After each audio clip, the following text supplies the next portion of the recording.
ना ददातिन्नो सदाति तदानीं नासिद्रजो नो व्योमा परो यत् किमावरीवः कुह कस्य शर्मन्नम्भः किमासीत् गहनं गभीरं सृष्टि से पहले सत नहीं था, असत भी नहीं, अंतरिक्ष भी नहीं, आकाश भी नहीं था।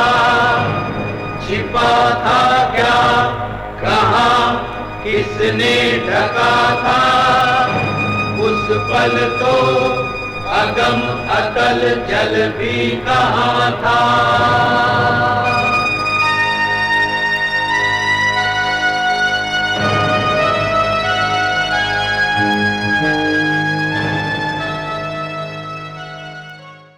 नमस्कार। आज हमारे बीच एक ऐसी शख्सियत हैं कि जब भी भारतीय फिल्मों के इतिहास की बात होगी तो उनका नाम सबसे ऊपर आएगा। आप फिल्म अंकुर की बात करें, चाहे मंथन, निशांत या उसके बाद रिलेटिवली आजकल की फिल्में जैसे मम्मू, ज़ुबैदा, सरदारी बेगम, इन सब नामों से एक ही नाम जुड़ा है, वो है श्याम बेनेगल। पिछले साल इनको दादा साहिब फाल्के अवार्ड से नवाजा गया। लेकिन श्याम बेनेगल का एक और चेहरा है जो कि इन सब फिल्मों में नज़र नहीं आता। आप आजकल के समय में जबकि सास बहू और मेलोड्रामा वाले टेलीसीरियल्स देखते हैं, कुछ समय पीछे जाइए, अब से 20 साल पहले तो हमारे भारतीय टेलीविज़न का चेहरा अलग था। वो समय था एक मीनिंगफुल एंटरटेनमेंट का, और उसकी शुरुआत हुई एक ऐसे सीरियल से जो कि भारत की पृष्ठभूमि पे बना और भारत के इतिहास को दर्शाया। वो था भारत एक खोज। सृष्टि का कौन है करता, करता है वा अकर्ता। ऊंचे आकाश में रहता। भारत एक खोज उस समय में एक मेजर रिस्क वेंचर रहा होगा। वो 1980s का दशक रामायण और महाभारत का था। ऐसे समय में आपने भारत के इतिहास पे एक डिस्पैशनेट लुक कैसे दिया? ये देखिए, जब इसके बारे में सोचा गया था, मतलब ये 3 मेजर एपिक सीरियल्स बनाने की बात चल रही थी, और राजीव गांधी साहब जब प्राइम मिनिस्टर थे हिंदुस्तान के, और उन्होंने सोचा कि it will probably be an excellent idea कि जैसे हमारे 2 एपिक्स हैं जी, फाउंडेशनल एपिक्स हैं, रामायण है, महाभारत, और तीसरा एक ऐसी चीज़ है जो which actually deals with the history of India. Okay. तो इमीडिएटली मैंने कहा हाँ, मुझे करना ही है, क्योंकि एक ही आइडिया था मेरे दिमाग में, ये था डिस्कवरी ऑफ इंडिया। और discovery of India Jawaharlal Nehru की किताब है, और ये किताब मैंने बचपन से पढ़ी थी, पढ़ते हुए आ रहा हूँ। Okay. तो I have read it and re read it many times, क्योंकि इसमें not only is it the history of India, but it is also how you know the many cultures of India, इनका जो Confluence होता है जो हिंदुस्तान में, और जो उनका famous saying unity in diversity का जो कॉन्सेप्ट है, तो उसका एक्सप्लेनेशन भी इसी किताब में। अच्छा, दूसरी चीज़ ये है कि उन्होंने जब हिस्ट्री को देखा, और कब देखा, वो जब भी अहमदनगर जेल में थे जी, और अहमदनगर जेल में 5 साल में लिखी थी सोच ये थी कि अभी तो इंडिपेंडेंस तो आएगा ही, लेकिन हम लोगों को क्या सोचना है, किस किस्म का देश हम बनाने जा रहे हैं, what is the kind of nation that we are going to create.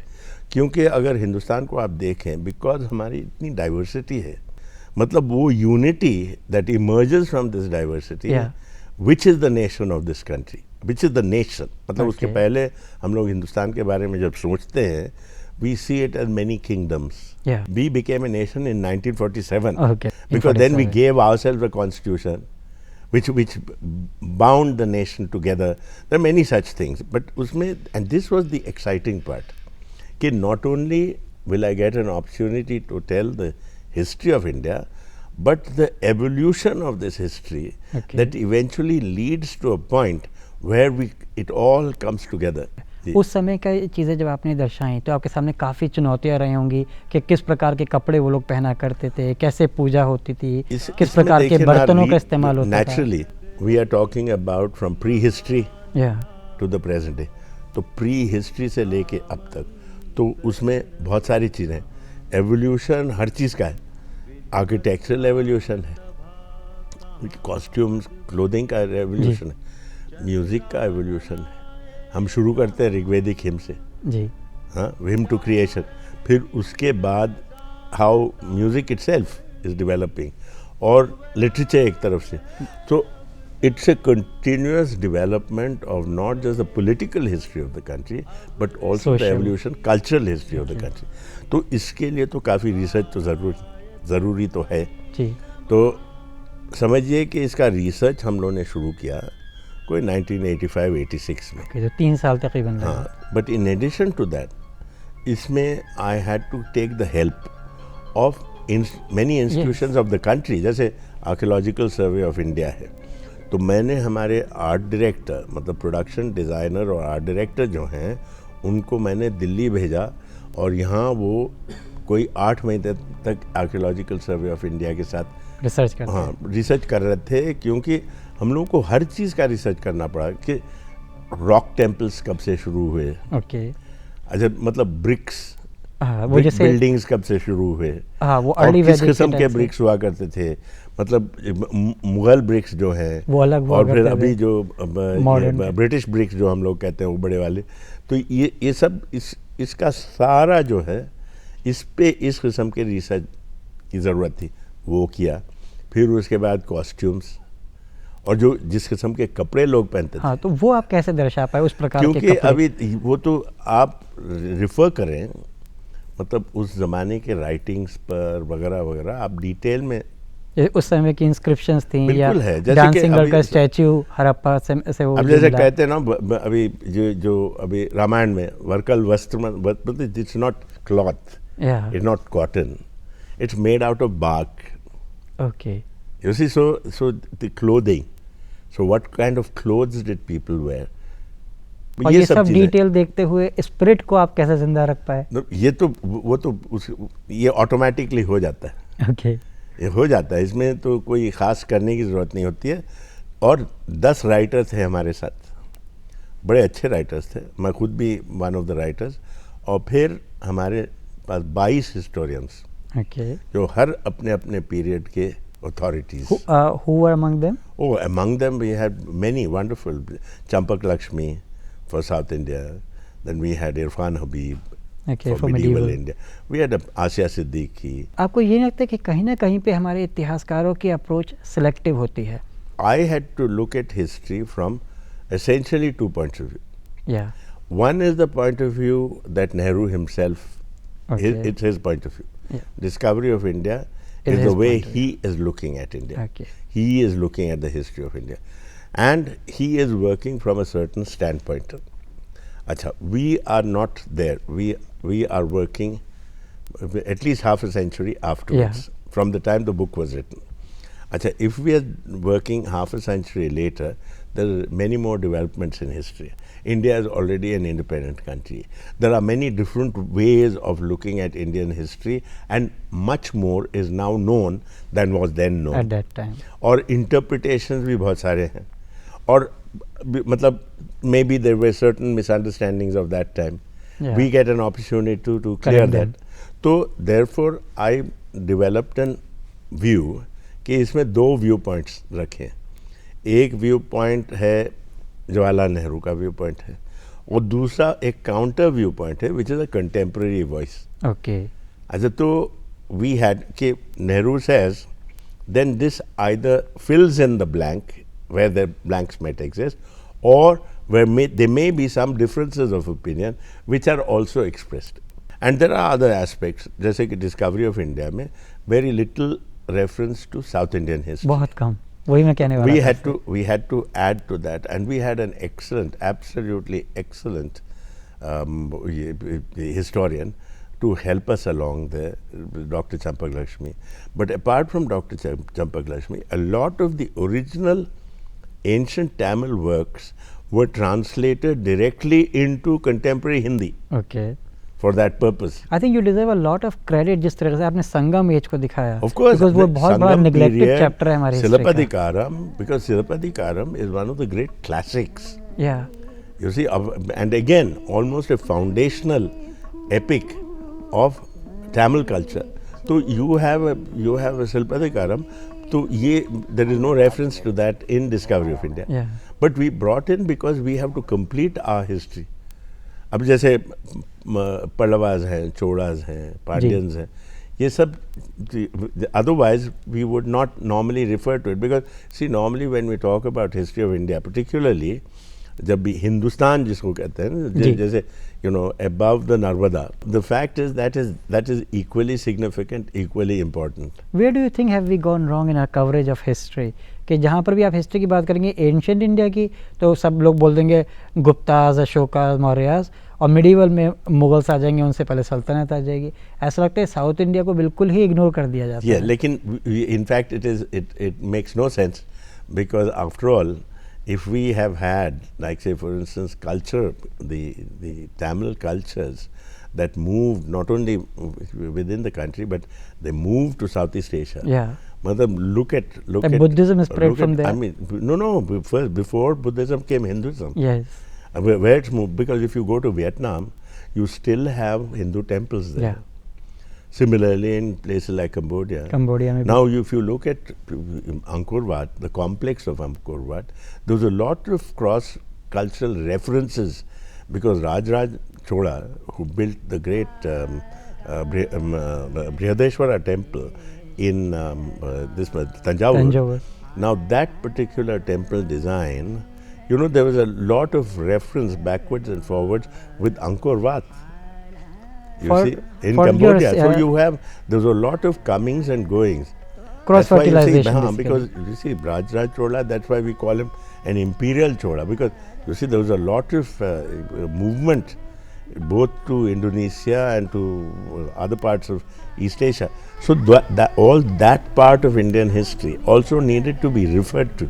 हमारे 3 units थे. जी.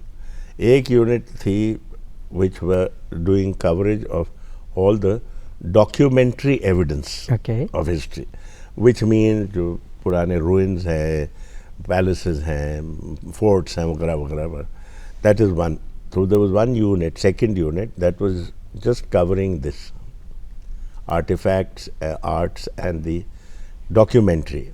Then one unit, the major unit, was actually bringing to life that period. Okay. So it was not simply documentary, it was actually telling full stories. Where did you add that element of drama?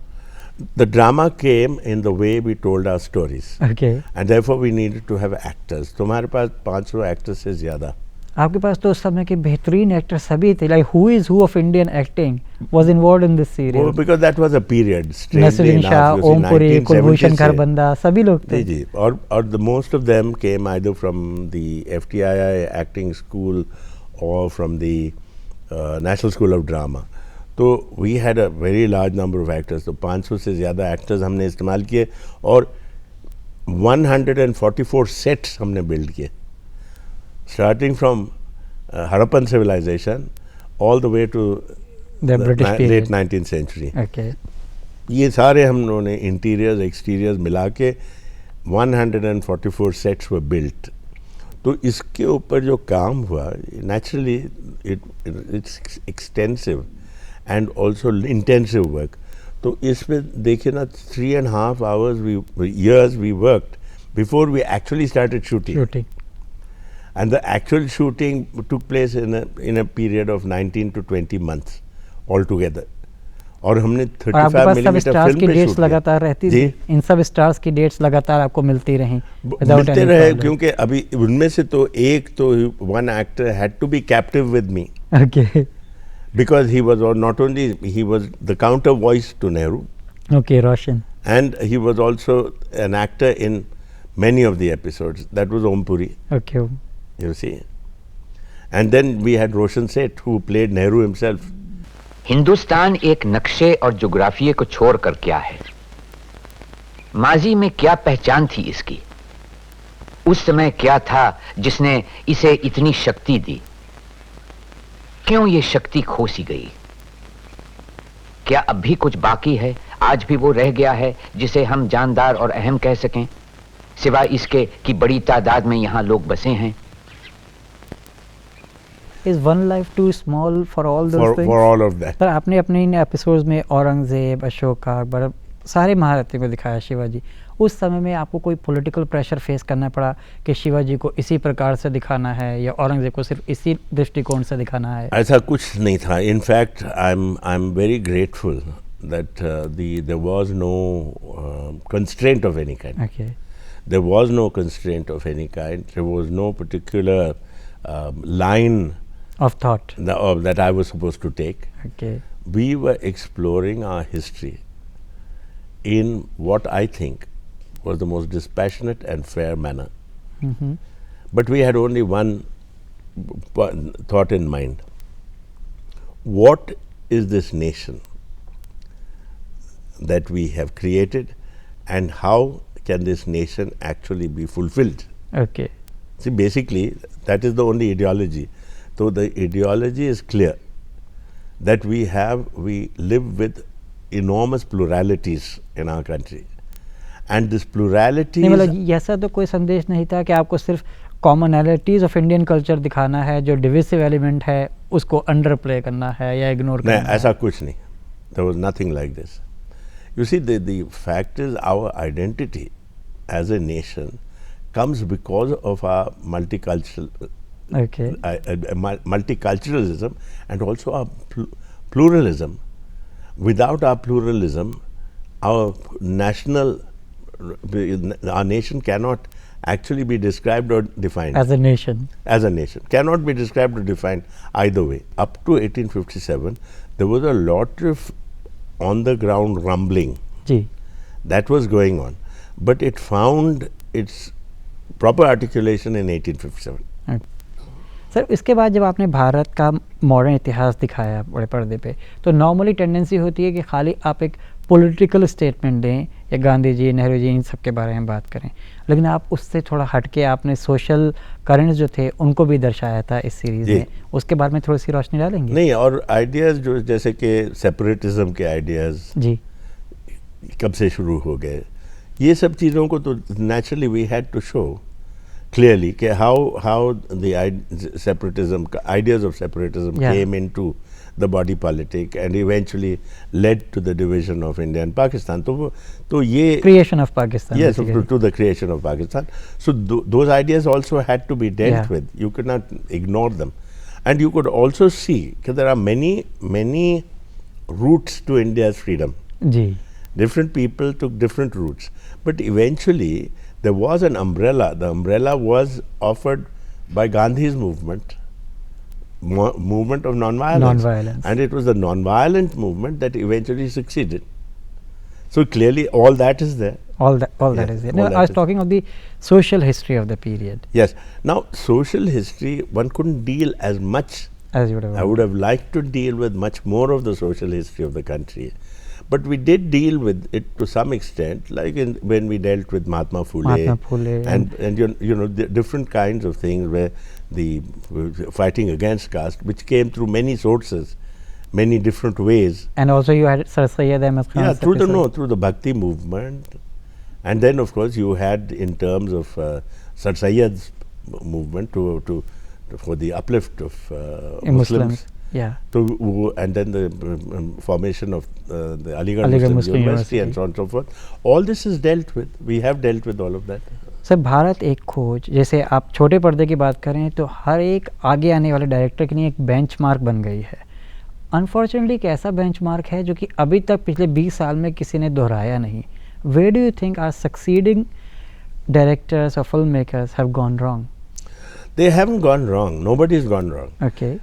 When we were doing this, we were perfectly aware of one thing. I was certainly perfectly aware of one thing, that it would take a long time before anybody else attempted to do a complete history of India. It would take time, which is why we had to be extra careful. Okay. We had to be extra आपको उस समय पता था आप इतिहास रच रहे हैं? जी, because you see, I knew कि it isn't as though that this exercise can be repeated easily. It will be repeated, maybe in a much better way. Okay. But at least for the first 2 decades after it was made, it's not likely to be repeated. That I was absolutely certain about. Because if I was not certain about this, I wouldn't have taken as much care as I had to. Because you see, I felt responsible to our history.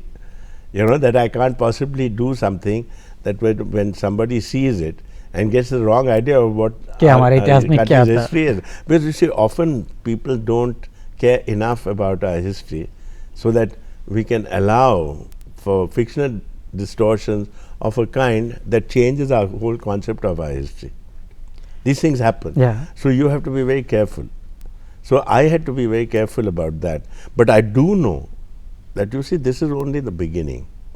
I'm sure now there will be people, because you see, not only is there more possibilities and more money available to do it on a much bigger scale, larger scale, but does somebody and a much have more the complete patience scale. Now, does somebody have the patience today कि इतने संयम से काम करें? But you see, आजकल somebody will instant come. gratification का समय है. नहीं होगा ही, because see, I'm not putting the lid on it, because I know that there will be some madman who will attempt and do it. सृष्टि से पहले सत नहीं था, असत भी नहीं, अंतरिक्ष भी नहीं, आकाश भी नहीं था। मत करो विश्वास, मत करो विश्वास केवल इसलिए क्योंकि वो तुमको बताया है या कि वो परंपरा से पास आया है। तुम परीक्षण करो, स्वयं ही उचित विश्लेषण करो, और जब पाओ कि कोई एक विचार सबके लाभ का है, तुम करो विश्वास उसका और जुड़कर रहो उससे। सुल्तान वो होता है जो बिला हक एक सल्तनत पर कब्जा करता है और फिर मजहब और मौके का सहारा लेकर बगदाद के खलीफा से इस नाजायज हक को जायज करने की इजाजत मांगता है। दीन इलाही सिर्फ एक इंसानी फर्ज है। मैं तो यहां तक कहूंगा कि हर बादशाह के लिए इंसाफ और अपनी रियाया के लिए बेहतरी से बढ़कर कोई इबादत नहीं। अनेक वर्षों के बाद दक्कन के एक हिस्से में हमने अपना राज्य बसाया, जहां इससे पहले बद इंतजामी के अलावा और किसी का राज नहीं था। क्या वहां की बद इंतजामी के जिम्मेदार हम हैं? वो इलाका आपका था कब? आपकी जिम्मेदारी तो बस इतनी है कि आपने अपने बुजुर्गों की बनाई हुई लीक को छोड़ दिया। हमारे बुजुर्गों ने क्या कर दिखाया है, इसे हमें आपसे सुनने की जरूरत नहीं है। आपने जो नीतियां अपनाई हैं उससे देश का कल्याण कभी नहीं हो सकता। शिवाजी, 18वीं सदी में यूरोप के साम्राज्यवाद ने अंग्रेजों में इतना घमंड और इतनी खुदएतमादी भर दी कि वो देखते देखते हिंदुस्तान के मालिक बन गए।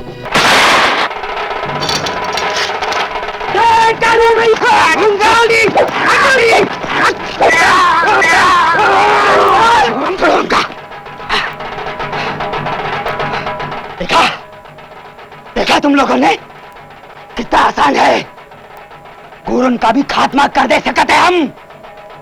एक तरह की जरूरत नहीं है। राम मोहन राय और उनके बाद विवेकानंद जैसे सुधारक जानते थे कि अंग्रेजों का मुकाबला हथियारों से नहीं, विचारों के मैदान में ही होने वाला है, और जब तक हम अपने समाज में परिवर्तन नहीं लाएंगे, हमें आजादी नहीं मिलेगी। हर मत ने जातिवाद के खिलाफ प्रचार किया और हर बार जातिवाद की जंजीरें और ज्यादा जटिल होती चली गईं। गौतम बुद्ध से लेकर राजा राम मोहन रॉय तक सब ने जातिवाद को एक धार्मिक नियम मानने की गलती की और इसलिए जातिवाद के साथ धर्म का भी विरोध किया और हमेशा नाकामयाब रहे। मेरा लक्ष्य है स्वराज्य। स्वराज्य मेरा जन्मसिद्ध अधिकार है और मैं उसे लेकर ही रहूंगा। मैं हिंदुस्तान को इसलिए अहिंसा अपनाने के लिए नहीं कह रहा कि वो कमजोर है, बल्कि मैं उससे अहिंसा का आचरण इसलिए चाहता हूं ताकि उसमें अपनी शक्ति और क्षमता की चेतना बढ़े। इसके लिए अस्त्र शस्त्र के अभ्यास की जरूरत नहीं, क्योंकि हथियार की जरूरत तब पड़ती है जब हम अपने आप को महज मांस का एक लोथड़ा मान लें। मैं चाहता हूं भारत यह पहचाने कि उसकी आत्मा कभी नष्ट नहीं हो सकती और वो हर जिस्मानी कमजोरी से ऊपर उठकर विजय पा सकती है।